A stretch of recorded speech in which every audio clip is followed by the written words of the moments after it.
Aujourd'hui, j'ose vous parler d'une tranche de vie toute personnelle qui est mon histoire à l'argent.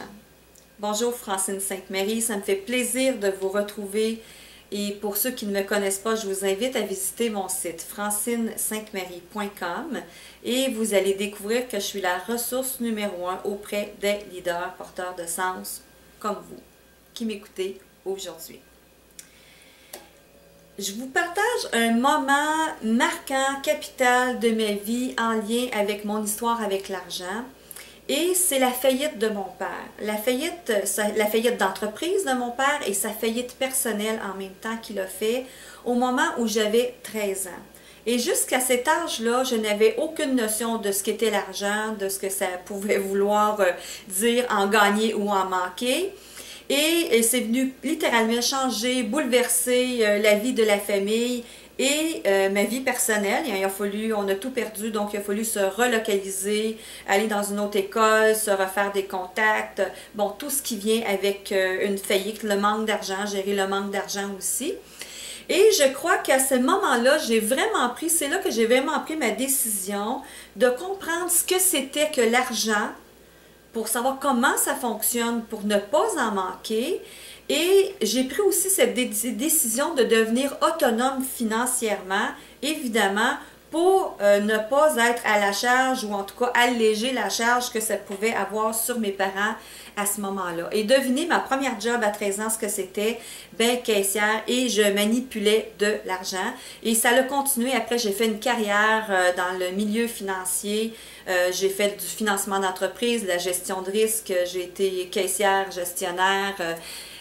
Et vous savez, tout ça m'a permis, ce travail m'a permis d'être en accord avec moi-même, avec mon premier archétype qui est le non-conformiste, c'est-à-dire la gestion du risque financier et la gestion de l'argent. Donc, de travailler dans le milieu financier toutes ces années m'a apporté et m'a appris à apprivoiser l'argent, à être à l'aise et confiance vis-à-vis de l'argent, à comprendre comment ça fonctionnait. Et en même temps, ça venait répondre à un deuxième besoin d'un autre archétype que j'ai, qui est le nourricier, c'est-à-dire d'aider les autres. Ma façon de nourrir les autres n'était pas de leur donner de ma propre argent, mais était de leur enseigner comment faire un budget, dans les premiers temps. Après, ça a été de réaliser un de leurs plus grands rêves en faisant du financement hypothécaire, donc en les aidant à faire leur budget pour pouvoir réaliser ce rêve d'avoir ce foyer à eux pour bâtir leur famille. Et plus tard, c'est devenu en fait d'aider des entrepreneurs, et là, faites le lien avec mon père, à réussir leur entreprise en devenant excellente dans la gestion de risques financiers. Donc, dans l'analyse des états financiers et qu'est-ce qu'on peut faire pour restructurer une entreprise pour que ça fonctionne bien et pour que ça puisse être une réussite à tous les niveaux. Donc, il y avait toutes sortes de niveaux à s'occuper. Et donc, ça venait nourrir deux archétypes. C'est ce que je comprends aujourd'hui en connaissant en fait mes archétypes financiers par l'entremise de Marie-Hélène Rizzi. Et j'ai trouvé ça très puissant.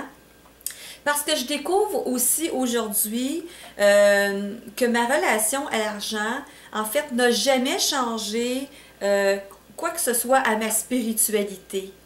Et parce que ça me permet de contribuer, d'avoir de l'argent, d'être dans l'abondance financière et la prospérité, me permet d'encourager ce que je veux voir arriver dans le monde. Et ça vient répondre à mon troisième archétype qui est l'alchimiste. Donc, si je réussis financièrement, que j'ai beaucoup d'argent, ça me permet de contribuer, d'encourager tout ce que je veux qui arrive pour créer un monde meilleur, et ça me permet d'aider les autres à réussir aussi et à contribuer encore plus dans ce monde.